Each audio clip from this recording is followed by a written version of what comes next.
Welcome to the show. My name is Charlton with Big C. This is Charlton and Big C Sports, coming to you worldwide on the Big C Sports Network, on the number one network in the United States of America. And Big C Sports has been voted the number one sports show in the universe, according to Big C. And them good old boys down south, I want to say bienvenidos to all of our listeners in Latin America, also across the pond, in London, England, as well as Paris, France. Of course, you good old boys in Canada. We love you in Africa, the Big C tribe, but there's no one we love more than the good old boys down south in the land of the free and the home of the brave on a beautiful May the 21st, 2019. Grando Deportes, Big C. How's it going for you good old boys down south?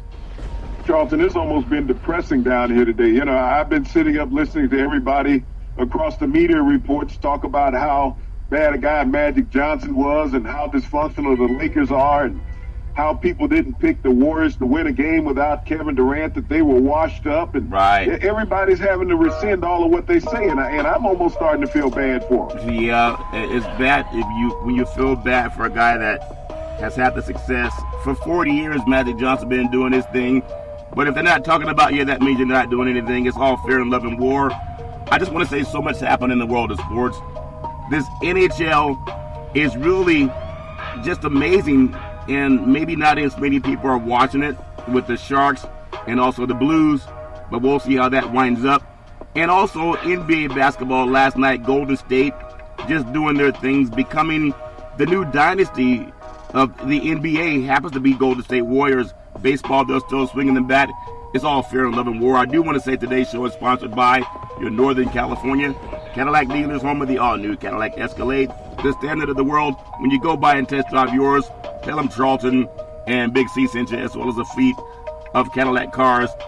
You know, Big C, when we talk about sports and Magic Johnson, I think going back to, it was I may be wrong, but when they played, it was Indiana State and Michigan, and Larry Bird, Magic Johnson.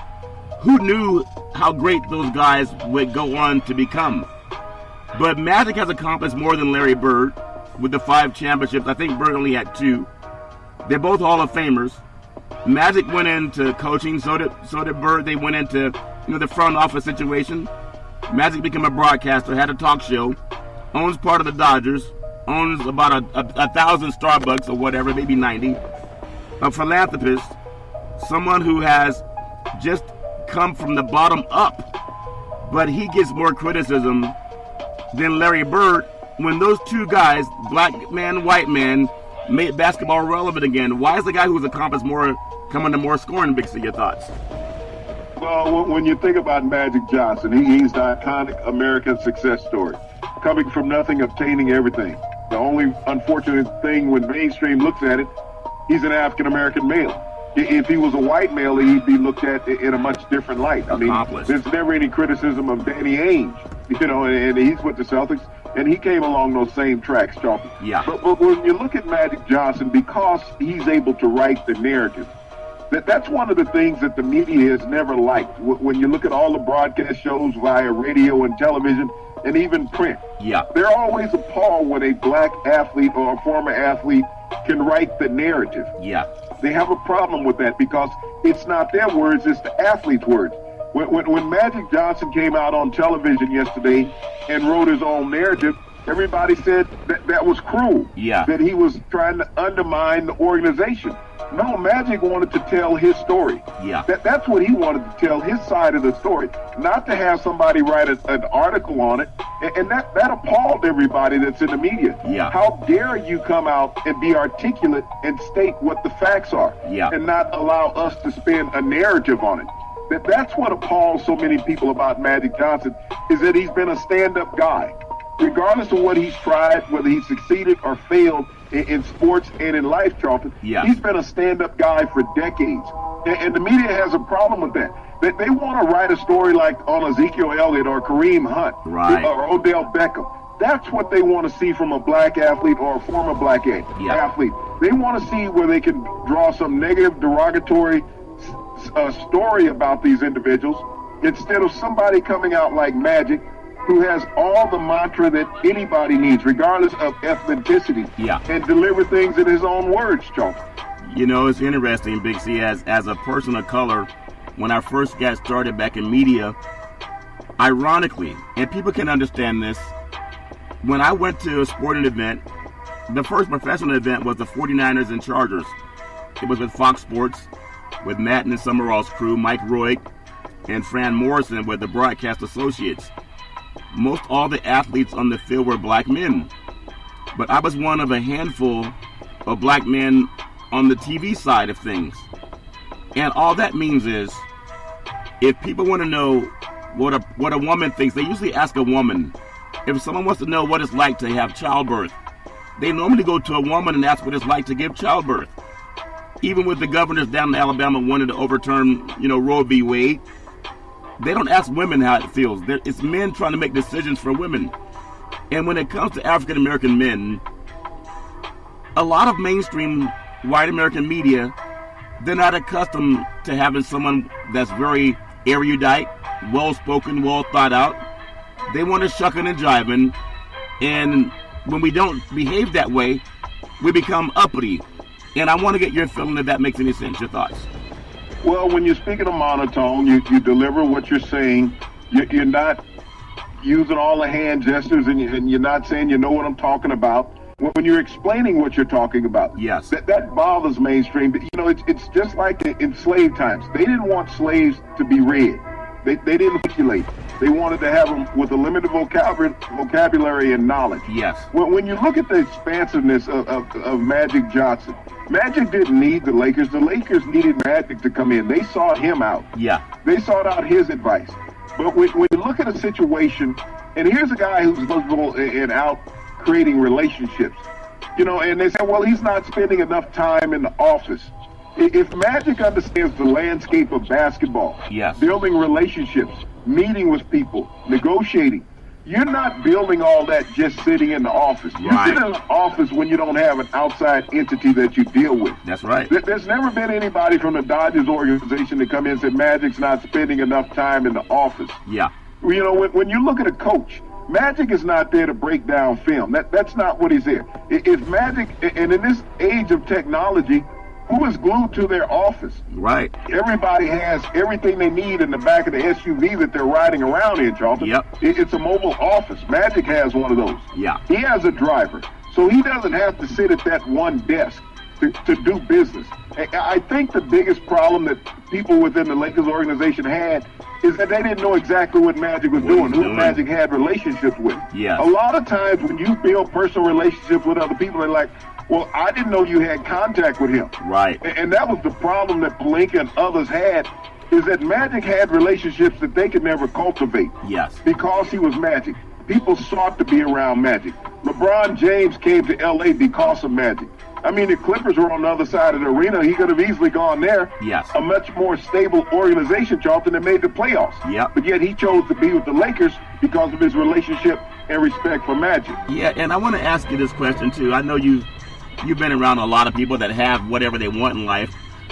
When your net worth is $500 million, you got $500 million to maybe $1 billion that you've accumulated in your lifetime. You live on a different realm than the average guy making $50,000 a year, hoping he can get the interview. You live in a different lane. On the highway they have slow lane, they have the middle lane, and the fast lane. And then they have the diamond lane. In the diamond lane, you go right on through. Normally you got to have at least 2 people in the car. But when you got $500 million... See, you learn that you buy one of those blow-up dogs, yeah, put in the car with you, put a hat on it. Yep. That's a second person. Well, that'd be embarrassing explaining why I have a blow-up dog in the car in Big City, California. We're going to a party. Always use the line. We're going to a party. That's very good. I think I learned something new. But you do live life in the fast lane. And I know a couple of guys that have private jets. And I don't have one yet. I don't even care if I have one. But some of these guys do. Do you know they don't fly commercial, Big C? They just get on their own private plane, Big C. Your thoughts? I've been on those private planes, Charlton, working in the industry. Yeah. And that's how you get around. You don't wait. You don't go through the TSA checkpoint. You go right to the plane out on the tarmac, normally in a private airport. Yeah. So when you look at how Magic moves around, he moves around in that private sector, Charlton. Yeah. Magic has established himself. And like I said, the media is appalled because they can't control Magic's narrative. Yep. When you write the narrative as an athlete, especially as a minority athlete, Media always has a problem with that. When you look at the interviews by mainstream media, Yeah. 80% of the interviews are minority athletes, Jonathan. We just saw the boxing match over the weekend with Wilder. That's right. Media's talking about, well, we're appalled at what he said because he said you could kill somebody in the ring. So did Donald Trump. Donald Trump did the same Donald thing. Trump said he could shoot somebody on the street. Yeah. He didn't get as much pushback as Wilder did, and that's how Wilder earns his living, Jonathan. Yeah. They never said about an MMA fight. No. And we see people beat into oblivion Yeah. in those situations.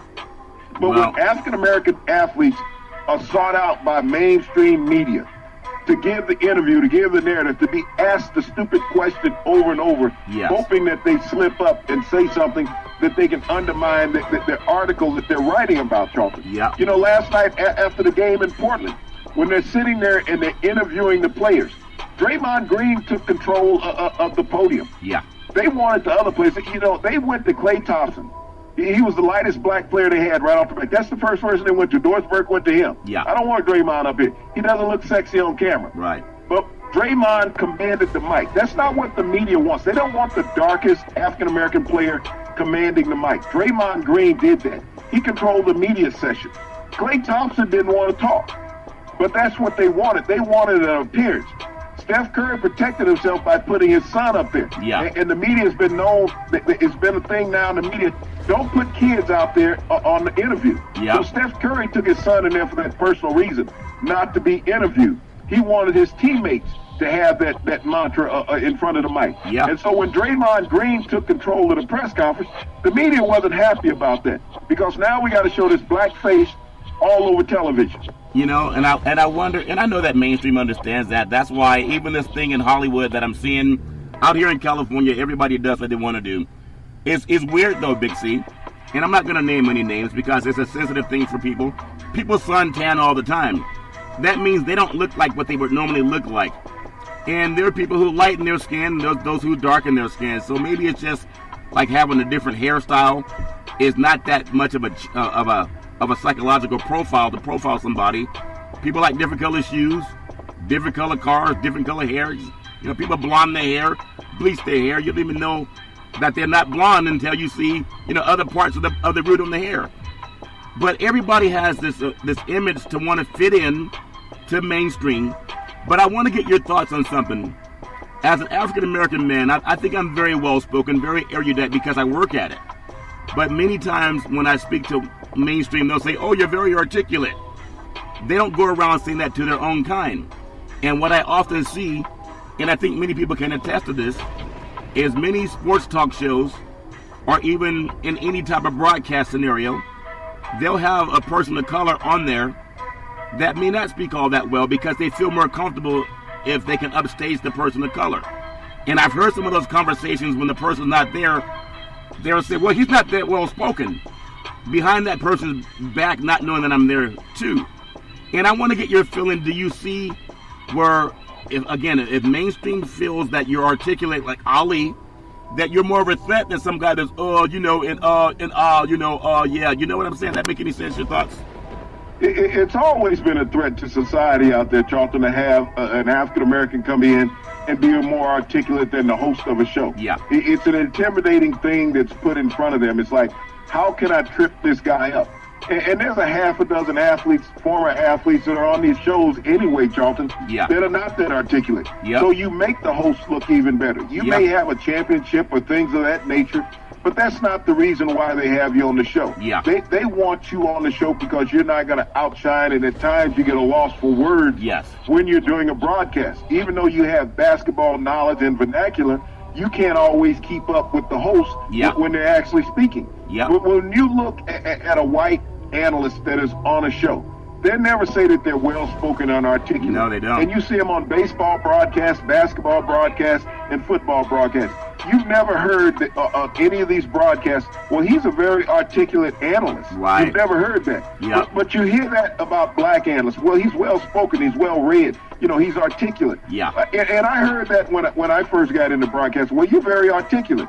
I'm like, what the hell is articulate? Okay? I Yeah. speak just like You speak do. like you, yeah. You know, and Richard Pryor, I love Richard Pryor. You know, when they say, well, he don't speak good English. They said, well, how would you do in Zaire? Let's Right. see how you'd understand that language over there. Yeah. So Yeah. it's always been thrown out there trying to subtly undermine a black broadcast person on television and radio, and to bring in people that say, well, they don't speak that well. Yeah. You don't get a lot of white offensive linemen when they're doing football interviews because they've been beaten the head a lot. Yeah. And so we did one years ago on a show. We brought in a former offensive lineman, and he was lost every other word when he was speaking. Yeah. He spoke in circles when he was speaking. And people always say, well, why don't you have call-ins? Because of those type of situations. They don't always remember. Yeah. But, the mainstream media is always running down the black athlete. Why? You run them down because that's your best story. Yeah. Whether it's good or bad, it's your best story. When you sit up, you don't want to sit up and listen to white athletes. For some reason, mainstream media does not interview a lot of them. When you looked at the game last night, did you see one white warrior interviewed after the game? No, I didn't. Not one. Yes, but they played integral roles. Yeah. When you look at Portland last night, Leonard, was an outstanding game. His best game in his basketball career, high school, college, and pro. Yes. No one wanted to go talk to him. They wanted to talk to the black players. Yeah. But here's a guy who was Portland's most outstanding player in the last 3 games. White media didn't even want to talk to him. I want to say something that I felt a long time ago when I got in broadcast, and I always thank the late Tom Kelly, who broadcast football for University of Southern California for over 40 years. He's the one who got me started in the business. And he was a white man. But I would just like to ask more of our TV and radio producers, the same way you can't wait to get to the game so you can interview the dominant black athletes, I would hope that you would open up your employment opportunities for other men of color the same way you do for mainstream white guys. I've seen it in my whole life, and if black men don't advocate for it, it's never going to happen. And one more thing I'll say on that, I've known so many people that work in broadcast from Southern California to Northern California, Fox, CBS, NBC, ABC Sports. But for the most part, what I'm exhausted of is that, yeah, man, you're right, man. Hey, you're right. You're right.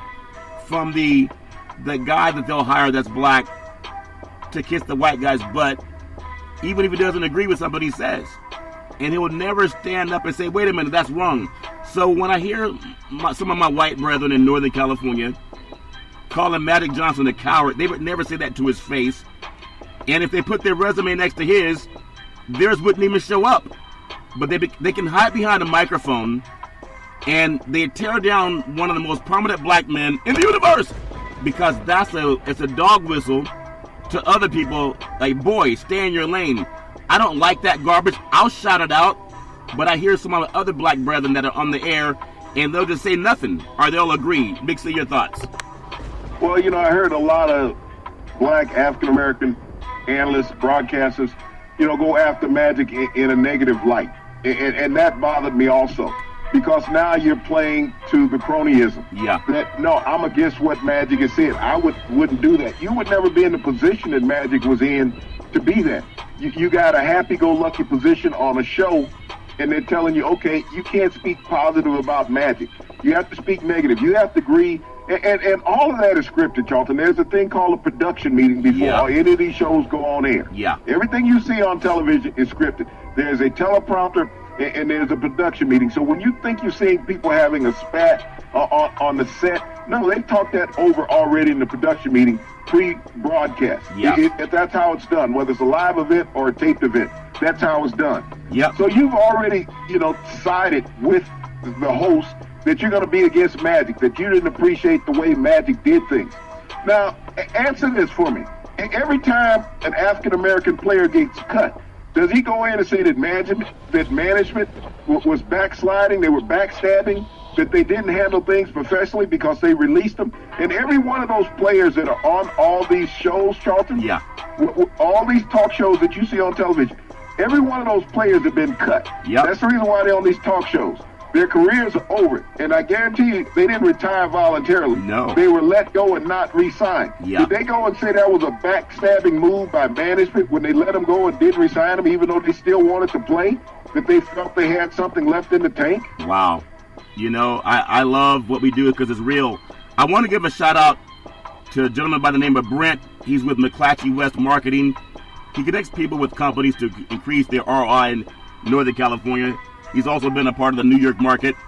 And I'd like to ask him, because he works with a lot of the media that are in sports broadcasting. Big C Sports, and thank you for the compliments also, Brent. But Big C Sports, I think we're the only show that speaks extemporaneously. There's no script, there's no teleprompter, there's no producer in the ear seeing what to say. We don't have 1,000 pieces of paper on our desk reading through it, hoping we don't drop one on the floor. I want to ask Brent for some of the talent that you work with that we can hear all over the universe. Can they do their show impromptu, extemporaneous speaking? Do they have a producer plug in the ear telling them what to say? Do they have a research crew? Do they have stacks and stacks of paper on their desk that they're reading from? Because they really don't know their stuff. They're reading. It's not even their own thoughts. And I would just like to ask him, because he works with a lot of people in media. You've heard Big C Sports. You've heard other programs. How many of them do it without all that garbage and interference? Most of them can't do it. My co-host is 3,000 miles away. And I think that what we do is different, and I love it that way. I can't see his face. I don't even know what he's going to say half the time. I have a beard right now. You have a beard? It's, salt and pepper. And a blow-up doll, from what I heard. Or the blow-up doll kind of thing. That's in the car. It's in the car. Okay, that's just like gig, I understand. But it is seriously, though, and you meet people who talk to other people in the business, and I just want to know, how many people do you really respect in the business that really know what they're doing? If I go to the dentist and I'm having some work done on my teeth, I want to make sure that the dentist knows what he or she is doing, not that he's sitting there with an owner's manual. Does that make any sense, Big C? Your thoughts? Well, every host that you see now on these talk shows are sitting there with an owner's manual, Charlton. Yeah. They're reading through script, and that's what I mean by the production meeting. And I have no knock against the ladies in broadcasting. But as they're hosting these shows, I want to know how many of them understand the nuances of a professional athlete, other than what's gone in the script. Do you know what the agony that they go through? I mean, as they're breaking down the Kevin Durant calf injury, how many of them have had that calf injury? How many of them knows what the treatment process is for Kevin Durant? I love when they come out a quarter and they're interviewing a coach on the sideline. Well, coach, what's the difference in your team right now? Aren't you watching the same game that everybody at home is watching? Give me something that's taking me beyond what I've seen visually. Yeah. I want some inside knowledge. And I wish the broadcast companies would put athletes up who are salient enough to ask the proper question. Yes. That a coach and an athlete would stay back and forth to each other. Don't ask me a dry question to give to a coach and say, well, okay, what do you expect from your team in the second half, and you're trailing by 13? Yes. Okay, we expect to just lay down. Is that the answer that you want? No. We're going to light a fire, But give me something different. And like I said, I'm not against the women broadcasters out there. No. But you're surrounded by all these former athletes. Why don't you, if you got a woman hosting a show, why don't you put four of the women on each side of her? Yeah. Okay? And do it that way. Do it from a female's perspective. Let them give the insight. Don't give me the former player saying that you have to be guided by a female broadcaster that you're out there making look good, and she's making all the money, and you're the one giving all the inside knowledge about the game. Well, I think, and again, everybody has their own flavor. Kool-Aid, Big C, and I just want to be an advocate, proudly saying for black men in sports, because I've seen some of the production meetings where I'm the only black face there on the talent side, and that's a shame in a world of diversity. And I just ask my white brethren to open the doors of opportunity for everybody. Don't just do the cronyism thing and the nepotism thing. I want to go back to... Well, you know, Charlton, I look at Ernie Johnson on the TNT broadcast. Yeah. And I respect Ernie more than all of them out there. When I listen to Ernie talking, Ernie said, I'm surrounded by a wealth of talent. Yeah. I'm surrounded by Hall of Famers. I'm surrounded by champions. My job is not to screw it up. That's what Ernie said. Yeah. Let me sit there and listen to the experts. Every now and then, I give minimal injection if we need to change direction. Yes. But these are the guys that people tune in to watch, not the host. I'm just happy to be along for the ride.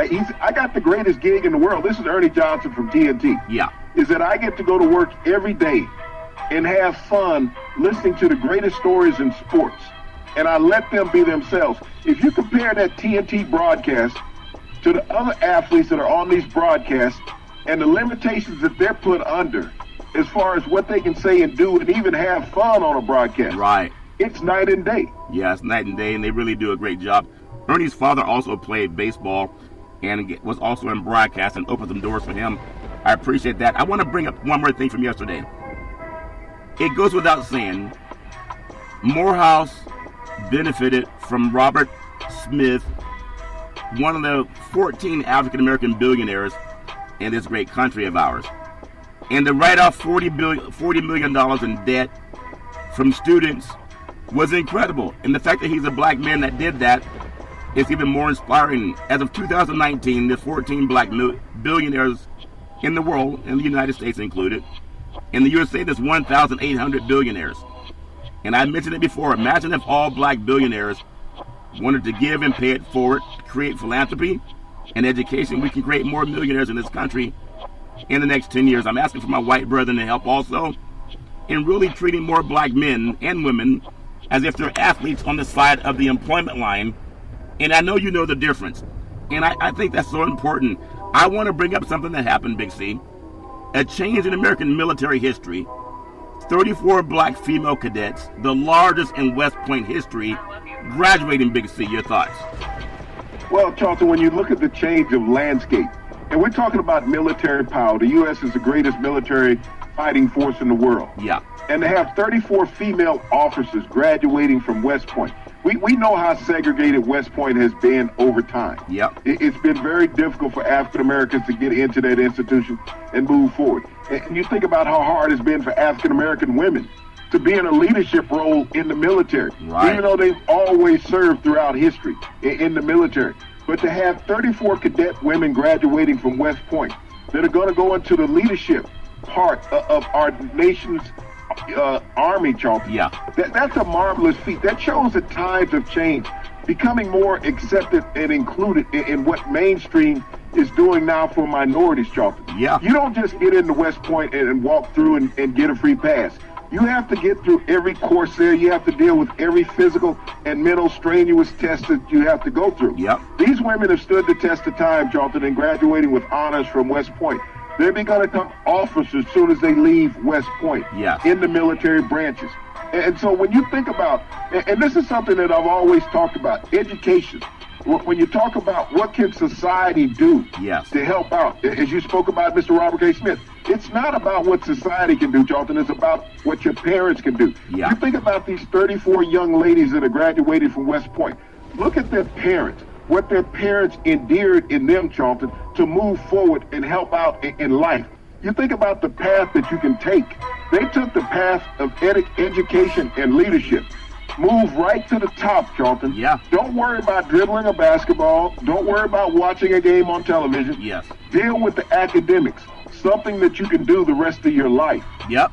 That's important. And just speaking of that, I'm so grateful for my own parents and how they always, push to do the best you can do in life. Everybody goes through something, but keep improving your mind and keep showing up. And you gotta believe. And I love what we're doing in sports, Big C. I'll have a lot to talk to you about today. I'm really excited about a lot of things that are happening in this society, especially with the black presence in media, like the Black Renaissance. And I think we're the only talk show host in the universe that's extemporaneous. We speak impromptu. There's no script. There's none of that garbage. And I know a lot of media people are listening. And all I ask you guys to do is go back and look at the guys you work with and take away all the smoke and mirrors and see if they have the same ability to do a show like Big C Sports does. And I say that because if we can do it, shouldn't you have more people of color working behind the desk, in front of the microphone, in front of the camera? I did an internship when I was in college at a radio station in Northern California. Rush Limbaugh was at that station. He's gone on to become a mega superstar since he moved over to New York City. And irrespective of his political slant, Rush is a good old boy. A lot of doors open for him. And I want to do the same thing for other people of color, especially men and women of color. And I just ask mainstream to do the same thing. What we're going to do is come up on what we call a Big C pause.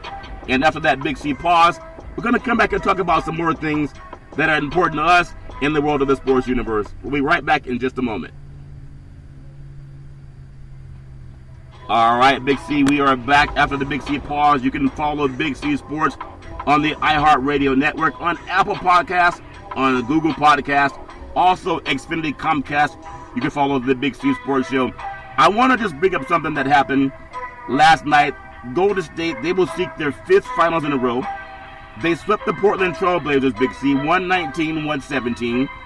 They become the first team since the 1957-1966 Boston Celtics, that era, to do that. Golden State seeking its 5th finals in a row. Big C, your thoughts?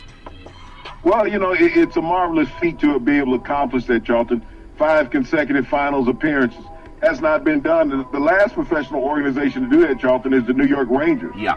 In hockey, and great sport that is. But, when the Celtics did it, Charlton, it was a 10-team league. Yeah. So it was, it wasn't as intense as it is now. You didn't have as much competition. But when people are always knocking the Warriors about that they're not a great team. Right. Everybody has had the same opportunity in the NBA over the last 5 seasons that the Warriors have had, Charlton. They've all started the season at the same time. Yes. But what the Warriors do that other teams don't do, we just witnessed the pre-draft in the NBA, the thing called the lottery. Yes. Where everybody is sitting around, okay, I got to get this player, I got to get that player. When you look at this Warriors organization to be able to accomplish the feat that they just did, they went out and got the best guy that fit what they were doing. Yes. Not what the media was saying. When you think about that, you look at when they went out and got Andre Iguodala. He was an all-star player. But they told Andre, they said, look, we're going to put you on the bench, make you the 6th man, because we got this 2nd-round draft pick out of Michigan State that we think is pretty special. He wasn't even a 1st-round draft pick, but he put an all-star on the bench. How many teams passed on Steph Curry when he was taken? Yep. Everybody said, well, he's not tough enough. He was the 9th pick when he came out of college. He's not that strong. He doesn't play great defense. Right. He's only developed into one of the top players in NBA history. Yeah. Klay Thompson, well, his game is not complete. Wow.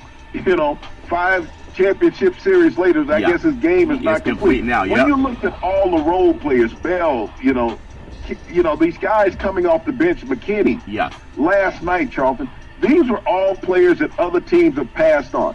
But they were willing to accept the role that was given to them by the Warriors. You think about Andrew Bogut. He was the first player drafted by Milwaukee when he came out of Utah.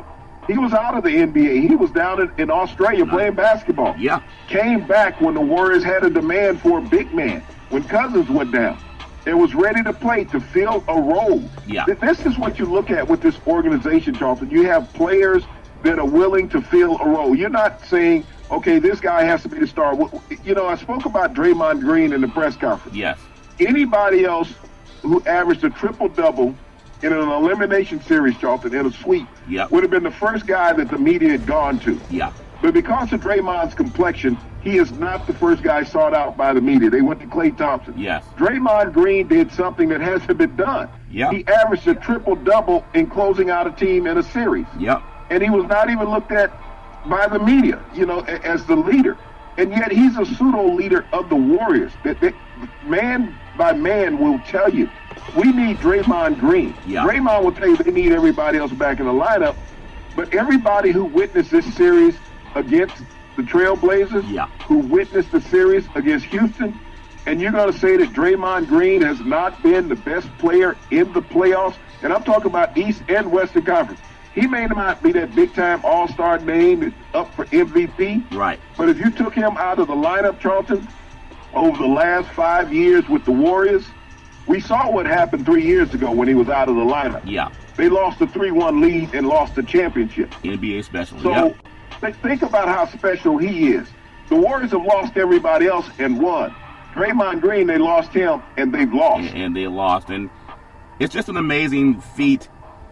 I don't know. We think about the New England Patriots and their 6 Super Bowl championships, but it's taken them nearly 20 years to do that. Golden State is coming up on their 4th championship in 5 years. They have a good chance to get it too. The fact is, they have a chance to get it. And we haven't seen this in sports. Like we know 50, 55, or 57 to 66, somewhere in there, Big C, with the Celtics. So I'm really proud of what they're doing. Golden State, they're 18-7 in playoff games in a closeout series since 2015. And unless I miss one, the last time Steph Curry missed a free throw in the fourth quarter in the playoffs, it was 2015. Because of your thoughts? Well, Charlton, he doinked one. You know, he had 3 free throws and he doinked the first one, which made the game closer than what it should have been. But when you think about it, you're shooting 94% from the free throw line in the playoffs. That's not a bad day. Not a bad day. I mean, at you all. know, it's almost giving points when he shows up at the line. Yeah. But that's also being good at your craft. Yep. When you look at the other All-Stars and people that are up for MVP voting, they don't command the game like Steph does. No. People say, you know, without Durant, that they should have been eliminated in the last 2 series. Yeah. This is a team that's playing the triangle offense to the best that has ever been played. Yeah. They're doing what they have to do. They're not ISO, and they're playing team ball. When Steph Curry hit the assist to Draymond Green for the game clincher, Charlton, Yeah. for the three-pointer, that's Steph Curry recognizing what's going on the floor. He didn't try to force a shot, but I'll tell you the most telling point in the game, Stephon Curry is so confident in his shot. When he traveled late in the game and turned the ball over, he had a clear 2-point shot. Yeah. But he was stepping back to knock down the 3. That's how confident he is in what he does. Yeah. That he doesn't need the okay from somebody to pull the trigger. He doesn't, but he was so confident, so let me get back. Yep. Even though everybody in the NBA travels, they hit him with a traveling on the play. Yeah, if he was Harden, they would have called that a clear shot. But the bad thing is his brother told on him. His brother on the sideline said, look, he traveled. You ever have a little brother telling you, Big C, your thoughts? Well, Charlton, there's a commercial on television right now. You know, it's for laundry detergent. Yeah. And there's one little boy, I didn't do it. Yeah. Everything that happens, whether it's to his sister or his brother, Yeah. I didn't do it. Yeah. And everybody has a family like that. I remember when my kids were little. Yeah. You know, my daughter, all her brothers called her a snitch. Right. She told everything. Yep. You know, she wanted to have favor with Dad, so Yeah. she told on everybody. No, I think that's wonderful. And also, I want to compliment the Curry family, and I really appreciate what we saw. You have an African-American family. You know how most times in society, mainstream wants to show you anything negative about black men, especially when it's time to run for office. They'll say, we're tough on crime, a.k.a. the Willie Horton ad that Reagan ran back in the day. They'll show that kind of garbage. But I look at what happened with media, and I want to congratulate the Curry family. When you think about how they love each other, the parents love both sons. If any family could ever see their 2 kids compete against each other, you know, we've seen it with the Harbaughs in the Super Bowl, and we've seen it with other, the Van Gundys competing against each other in games. But just the class that this family is raised with, they have a faith in God. They're not afraid to talk about it. I never heard Curry say a cuss word. I'm sure he does every now and then. But I just want to get your feeling on how that looks as a family, and you have so much success from the father to his sons, and seeing them compete with such class. You don't have them having that bad boy attitude. They're well-spoken, well-behaved, and I think they're a great example of their parenting. Big C, your thoughts? Well, Charlton, I like to compare that to the clown show that went on in Los Angeles 2 years ago with the Ball family. Yeah. How the media embraced that with Lonzo Ball's dad. Yeah. You know, they wanted the buffoonery of a black family on television. So every media outlet had him on television. I remember saying that. this is how black fathers' relationships are with their sons when they're professional athletes. And the media embraced that. Not only did the media, even the black broadcasters embraced that, Charlton. Yeah. Because they brought him on their shows. They talked to him. They had the dialogue. Yeah. When I look at Dale Curry and I look at Steph and Seth Curry, Charlton, Yeah. as far as the bonding that this family has, how these boys were raised right. Dale Curry has never stepped into the spotlight and tried to take a thing away from his sons, Charlton. No. Not like the Ball father did down in Los Angeles with his son, basically the pimping of a young man. Yeah. In Los Angeles, trying to make him have a shoe company and everything else so that he can make money off his son. Yeah. And I know people will say, well, you know, you can't have favorites in the family. And that's not true. You love both kids equally. Yeah. But one of them's your favorite. You want to see one son break records. You want to see the other son accomplish But when you have one that's in line to break records, Charlton, Yeah. right now that's what you're pulling for. You pull for both kids, but you pull more for the one that has an opportunity to make history. Yeah. Because that's a legacy. And that's not being impartial to one of your children, Charlton. That's just how competitive nature is. If you're out there in the jungle, the strong child survives. Yeah. You know, they let the weak one go away. So Yeah. they make you become strong by not coddling to you all the time. Yeah. And that's what Dale has done. He hasn't coddled either one of those boys, Charlton. They're professional athletes. They're grown men. The parents live on the East Coast. Most boys live on the West Coast. Yeah. They come to visit. They're happy to visit with their sons. That's their pride and joy, being able to have some sons that command the spotlight, and they don't have to be seen or heard. No, I think I just wish that family the best. They're a very classy organization. Big C tonight, Game 4, Eastern Conference NBA playoffs, Jurassic Park. Toronto has an example of what every major sports city should be. They have as many people outside of the arena as they have on the inside. Most teams would do that if you're in the finals. They do it every year. Toronto, what must the Raptors do to even this series? You think about Lowry, about Powell and Ibaka, and everyone's asking, will Giannis go off tonight? But what must Toronto do? Because if they win tonight, there might be a sea change in how this series is going to turn out. Big C, your thoughts? Well, Charlton, they have to get consistent scoring from those players that you just mentioned, as well as Siakam. He needs to step up. Gasol needs to step up. You know, they need to do what they did last game to Giannis. They held Giannis to 12 points, and he had 8 turnovers. Yeah. They put bodies on Giannis. Giannis doesn't want to be physical unless he's bringing it to you. Yeah. Toronto played defense. They were a desperate team in the last game. You know that Kawhi Leonard is going to get his 30-plus points. He's amazing. But you can't put all the pressure on Kawhi. You're going to have to get some consistent scoring. They're going to need to have at least 5 players, Charlton, tonight in double-digit scoring to beat Milwaukee. Milwaukee will come out with reckless abandon. They're playing with house money. They're up 2-1. They don't want this season to be this series to be evened up. But I like the way that Toronto is. You know, it's just like with all the talk with Golden State. Everybody says Kevin Durant is out of there.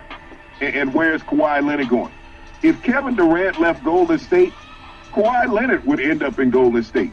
Kevin Durant's not going to give up his house to somebody else. You know, when I hear, and no matter what he does, he has that private money. You fly on private jets. You don't wait at the tarmac with everybody else. So no matter what he does, I've yet to find a man that will turn in his Rolls Royce for a Honda. I just haven't found it. I've yet to find a man that will turn in his Harley Davidson, his crown jewel, for a motor scooter or a moped. I've yet to find that person. So even if Durant decides to go elsewhere, where can you go? Join an organization that won 4 championships in the last 5 years. If they finish up that way, you can't find that. You look at how the Lakers had won. They repeated twice. Bull under Jordan, they had some three-peats in there, but they didn't have what the Warriors have. And I just want to get your feeling. This unit is going to keep going strong, and it doesn't seem to be anything that can stop them when they can win a closeout game with substitution players. Big C, your thoughts? Well, you're winning a closeout game with team players. They're not substitution players.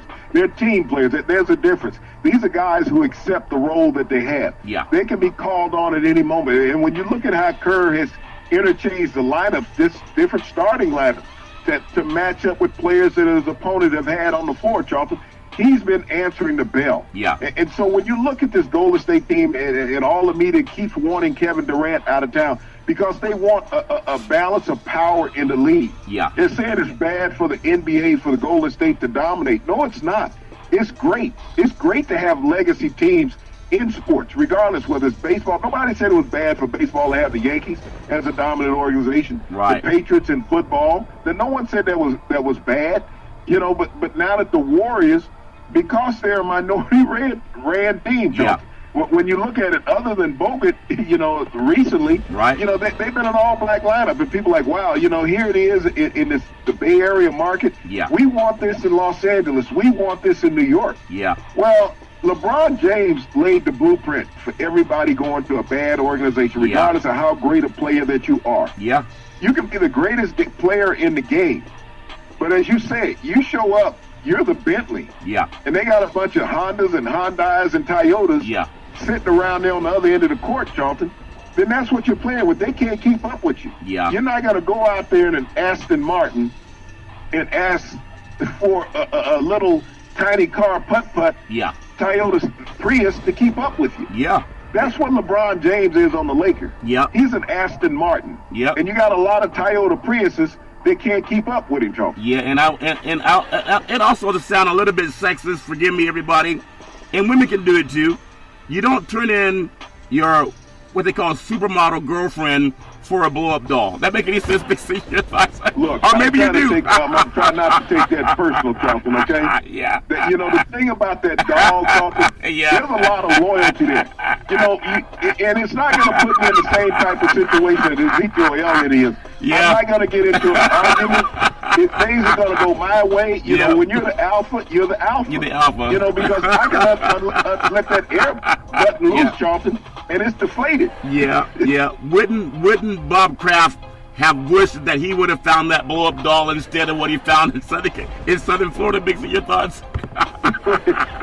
Robert Kraft, he knows he may have a blow-up doll, but maybe that's the reason why he went to the Asian working squad, y'all. Yeah. He was tired of the blow-up doll. He's tired of the blow-up doll. We're selling the Big C's blow-up dolls for all you lovely ladies out there who can't find a man on whatever.com. Just find Big C blow-up dolls. It'll keep you comfort. Big C, also, some more thoughts about playoffs. I know Giannis will probably have a better game tonight than he did last time. But give me just one thought. You know, Spike Lee is the prodigal fan for the New York Knicks, and now Drake's become the prodigal fan for the Toronto Raptors. But I think he has ownership in that organization. Do you like the way he did so disrespectfully? Because he's not the one playing. He's not the one guarding Giannis. When he did the Damian Lillard bye-bye that Lillard did to OKC, and so Golden State, they didn't do that to Lillard when they put Lillard out on vacation. But if Drake does that, that's grandstanding, especially if you're part owner of an organization. That make any sense, Big C? Yeah, but is it grandstanding by Drake or is it grandstanding by the media? Drake is not going to be on television unless the media hones in on Drake. Yeah. They seek Drake out. Yeah. It's not Drake. Drake is like any other fan standing courtside, sitting courtside, Jonathan. They're all there. Yeah. The media goes to Drake because they feel that it's good for their ratings. Yeah. Drake is no different than anybody else when he buys a ticket. And you look at the Warriors courtside, they're not honing in on somebody unless it's a star there. I mean, I watched Jay-Z and Beyonce in Houston the last game. Yeah. They weren't being shown. No. They were seen at the end of the game. Right. But they weren't shown any other time. You look at all the fans that have always been at the Lakers game, Jonathan. That was Hollywood Great 101. Yeah. Yep. At a Lakers game. But, when you got the media and they're putting somebody out there, Jonathan, who's big on a radio playlist, that's the media's responsibility for that negativity, not Drake. Drake's just a fan at that point. Very well said. Speaking of being in the game, you look at the NHL playoffs tonight. Will the San Jose Sharks come back to win the Western Conference Final? They're trailing St. Louis Blues 3-2 in the series. And I know we talked about prop betting and how that power play, that 5-minute power play, egregious. Even the commissioner apologized the day after against the Las Vegas Golden Knights. And now this team, and they also had that situation with St. Louis. But now that they haven't gotten the benefit of those egregious calls, they find themselves looking up in the series. And the Blues have a lot on the line because they would love to get back to Lord Stanley's Cup. Big C, your thoughts? Well, Charlton, it's been over 40 years since they've been there, and they're on the cusp of getting there. When you think about St. Louis, they've played outstanding hockey throughout this series, Charlton. If not for that hand pass, this series might be over right now in that overtime game against the Sharks.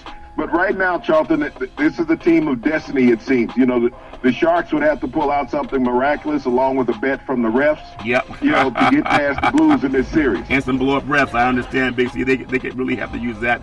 So when you're looking at the Blues, they'll be looking for leadership from Jaden Schwartz, who has 20 points in the playoffs and 12 goals. He's a very pivotal factor for them tonight. Big C, your thoughts? Well, Charlton, as he's gone, the Blues have gone. Being the third leading scorer in the NHL playoffs this year, Charlton, he's been a factor in all of the games. Yeah, and so you think of the Sharks, they got a league on Logan Couture, who has scored 20 points and has 14 goals during their playoff stretch. But I just feel a team, just like going back to the Rams and the Saints last year, NFC Championship game, it's like poetic justice. I was pulling for the Rams because I'm a West Coast guy. But the Rams got into the Super Bowl, and as if they couldn't score. They didn't know how to play football again. But they got there by error or favor, depending on who you believe, Big C. And do you feel that some of that mojo is working against the Sharks now?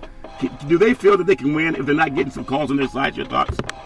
Well, Charlton, when you get down to a conference final, I mean, all eyes are on you. Yeah. And so you're not able to hide in the multitude of games. And so the officials really realize that the spotlight is on them because Boston's already in the Stanley Cup. Yep. And now this is the only series that's being played. So all the NHL eyes are on this series. So the officials have to look at the game from a different perspective. Yeah. You got to really challenge and question everything. You got to get together and confer to make sure you got a call right, that you didn't mess it up at this point of the season, Charles. Yeah, and it's all over the place, too. So a lot of playoff activity, a lot of playoff anxiety. A lot of players feel anxiety, too. And sometimes on the outside looking in, people may think that players are just immune from feelings. But if you can take about a minute, I mean, you have 2 championships yourself. What's on the mind of athletes in these situations? Some players, they say, they rise to the occasion, they get into the zone, or some even choke under pressure. What's in the mind of an athlete when they're trying to compete for a championship? Your thoughts? Well, Charlton, if you've been there before, it's about relaxation. Yeah. When you're under pressure, and I've seen that in the last 2 games with Portland. Yeah. Athletes under pressure, knowing that you've given it up.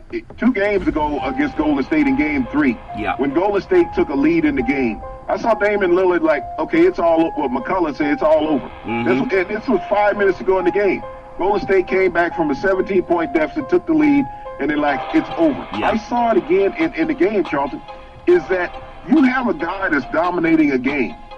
And we've seen this many times before. I saw this a couple years ago in the Atlanta Falcons against the Patriots in the Super Bowl. Yeah. Matt Ryan wanted to be the MVP of the Super Bowl and took the ball out of Deontay Freeman's hands and started throwing it all over the second half with a 3-touchdown lead. A guy averages 7 yards to carry. Yeah, 7 yards to carry average. I saw the same thing with Portland last night, Charlton. Yeah. When you have Leonard, who has had a career high in the first half, did not score again until the fourth quarter, Charlton. He had no shots in the third quarter. Yeah. Here was a guy that it was unguardable by the Warriors. But your own team took him out of the game because you didn't want this one big white guy to be the star of the game. Yeah. You had this backcourt that's gotten all the ballyhoo from the media that Damian Lillard, McCullough, these are the leaders of the Trailblazers, yet Leonard was dominating the Warriors. Yeah. They didn't give him a shot in the third quarter, Charlton. I noticed that. And in the critical time when he should have been taking shots, they wouldn't let him, so they lost. This is what guys do under pressure. Yeah. Is that you don't know how to stay within the flow of something, Charlton. All of a sudden, you got to be the guy in the spotlight. You want to be the guy interviewed after the game, and the interview you got wasn't the one that you were looking for. Yeah, and they're talking about giving Damian $191 million over 4 years. So if he gets it, congratulations. But if you look at the NBA, there's been 6 coaches hired this offseason. 6 NBA teams. John Berline, Cleveland Cavaliers, Frank Vogel for the LA Lakers, Bickerstaff for the Grizzlies, Luke Walton for the Kings. You have Monty Williams for the Suns, and Ryan Saunders for the Minnesota Timberwolves. That's a lot of movement. 6 teams in the offseason. And ironically, when you look at Walton, he went from fired to hired in about the blink of an eye. Your thoughts? Well, Charlton, when you look at all those coaches that were just hired, ironically, the one that has the greatest chance to win is Luke Walton in Sacramento. This was the team that was on the cusp of making the playoffs in the Western Division last year. Yes. Those other coaches, Charlton, it's going to be a struggle for them to get a sniff at the playoffs. I know the Lakers are a team that everybody says are right there, but they don't have enough moving pieces beyond LeBron, Charlton. Those young players are still disgruntled because they were part of trade talks last year. But when you talk about those coaches that are being hired, there was only one African-American coach hired in that whole bunch, Charlton, down in Phoenix. Yeah, and so when you think about that, having opportunity as an African-American on the executive level in professional sports, as everybody was mad about Magic Johnson said, I don't want to be a part of a circus. Right. That African-Americans just don't get the opportunity. Yeah. They just don't. So you're saying Tyronn Lue is at least as good as those 6 guys that got jobs, Big C, at the championship. Your thoughts? Well, of all those head coaches that were hired, Charlton, none of them have a championship as a head coach. Wow. None of them have been to multiple finals as a head coach. Google it. Tyronn Lue has been there. What they're saying about the white coaches is that they're saying that they're knowledgeable of breaking down film, that they spend time studying. What they said about the African American coaches is that they're not intelligent. Wow. They don't know how to study for film. That's that dog whistle that you use in the media. Yeah. That they want the technical guy. Yeah. They're saying that African American coaches cannot be technical, that they don't know how to break down film, they don't know how to study, they don't know how to have leadership qualities. Yeah. That's the word from the media, all the broadcast networks, when they talk about the hiring of these white coaches that were hired. They're saying that black coaches don't possess the capacity of a white coach. That garbage that Pelinka said about Magic, and people got mad at Magic for coming out and blasting him. He said that same thing that's been said about a lot of black men all over this country. Or they don't work hard, kind of shiftless, they don't really want it. He said that about one of the most accomplished men in the universe, and Magic Johnson. You could Google it. Magic Johnson was right. How should the new Laker coach Frank Vogel feel? His introduction conference, they were asking about Jason Kidd more so than him. If anyone should have been given a head coaching job, I know Jason Kidd's had his own off-the-court, struggles, but Kidd should have been the guy they wanted to run the organization now, not in 3 years. Big C, your thoughts? Well, I don't even know if Vogel will last 3 years as the Lakers head coach. He's been set up to fail. The press conference stated that. Yeah. When you're asking about the assistant coach more than you're asking about the head coach in a press conference, what type of language and that are you setting up for the coach? Yeah. Is that, hey, you got the job, but the clock is ticking. That's what they told Frank Vogel. And you think about it, Rob Pelinka, his own general manager, could not even protect him on that. No. As much as he stabbed Magic Johnson in the back, he stabbed Frank Vogel in the chest yesterday during the press conference. Wow. No one's talking about that. No. How Rob Pelinka set Frank Vogel up as a sacrificial lamb yesterday at a press conference, allowing the media to concentrate on an assistant coach, Jason Kidd, other than Frank Vogel. Yeah, and I think that's a shame. Big C, I want to get into, before we close out on the show today, I know there's a lot going on in the world of sports, but in Major League Baseball, the American League, the Houston Astros have the best record at 32-16. They're led by George Springer. He's batting .313, 17 home runs, 42 RBIs. He's back in the World Series championship form. Big C, your thoughts? Well, when you look at the Astros, Charlton, they were just a game away from making the World Series back-to-back last year, and they've got their stride back. This is a team, when they're healthy, they are very dangerous and a dominant organization. They have outstanding pitching. They have some of the top ERA guys in the Major League, Charlton. But that batting lineup that they have is like murderer's row. Yeah, they're dominant. And then Houston's roster, Alex Bergman, he's second with home runs, 14. Pitching, you have Verlander's amazing, second in the league with 7 wins. And then you have Brantley, he's fourth in the league, batting .328. It just seems like they had the opportunity last year to get back and maybe defend their World Series championship, but they ran up against a hot Red Sox team. But they'll most likely run up against that same Red Sox team if they're not overcome by the Yankees instead. Big C, it looks really good for them. I want to touch a little bit on tonight's schedule for Major League Baseball. Oakland's at Cleveland, Philadelphia's at Chicago, Colorado is at Pittsburgh, New York's at Baltimore. We have Boston at Toronto, LA Dodgers at Tampa Bay, Miami's at Detroit, Washington's at New York, Cincinnati's at Milwaukee. What a great town for sports, Milwaukee, this time of year. Seattle's at Texas, Chicago, the White Sox, they're at Houston, Atlanta's at San Francisco, Minnesota's at Los Angeles, and Arizona is at San Diego in a makeup game. Kansas City, St. Louis postponed. The feeling on Major League Baseball, of course, is better in the summertime when you're not competing against the NBA, NHL, and also football. Are you still excited to go out to a Major League Baseball game? I know you miss your friend Bryce Harper. All the money he got, he probably doesn't call you anymore. Big C, your thoughts? Well, Charlton, it's always nice to be in the ballpark, to smell the wet infield when they water it down, Charlton. Oh, yeah, that dirt. Prior to the game and sometime during the innings, on a hot day. Yeah. They have that hot dog in the park. It's something special. Yeah. And a beer just tastes refreshing at a ball game. Yeah, at a ball game it does. It's all fair in love and war. We love doing Big C Sports. I love everything that's going on in the sports world. It's something you can put I remember as a kid, the thrill of victory, the agony of defeat. I love that saying. You can follow Big C Sports on the iHeartRadio network, on Apple Podcasts, Google Podcasts, and also Xfinity Comcast. Big C. Back in the day, there was a man by the name of Drew Boudini Brown. He was known as Muhammad Ali's right-hand man. He would always say to Ali, with all you got to use, how can you lose? Rumble, young man, rumble. Big C. What are you looking forward to in the sports universe? Well, Charlton, how often, people say that parents don't have favorites and everything. I think it's something that we're witnessing all the time, and we've talked about the Curry family. Steph Curry has an advertisement on television commercial where he's putting his daughter in charge of his ring. So I'm thinking that he kind of trusted her a little more than he trusted other kids. Yep. But last night after the game, he showed that his son was his favorite because he took him in the locker room with him. Isn't that something? You know what? His father did the same thing for him. Maybe all fathers can have such fortune in life. You can have fortune in life every Monday through Friday at 5 and 6 p.m. worldwide when you follow Big C Sports on the Big C Sports Network, on the #1 network in the United States of America. And Big C Sports has been voted the #1 sports show in the universe, according to Big C and them good old boys down south. As we always tell you, there's never, ever an excuse for domestic violence. If you know any man or woman going through that garbage, please call 911, because no man or woman should ever have to go through that garbage on their own. And as we always tell you, on every Big C Sports show, we thank you, we appreciate you, and we hope that you have a super fantastic day.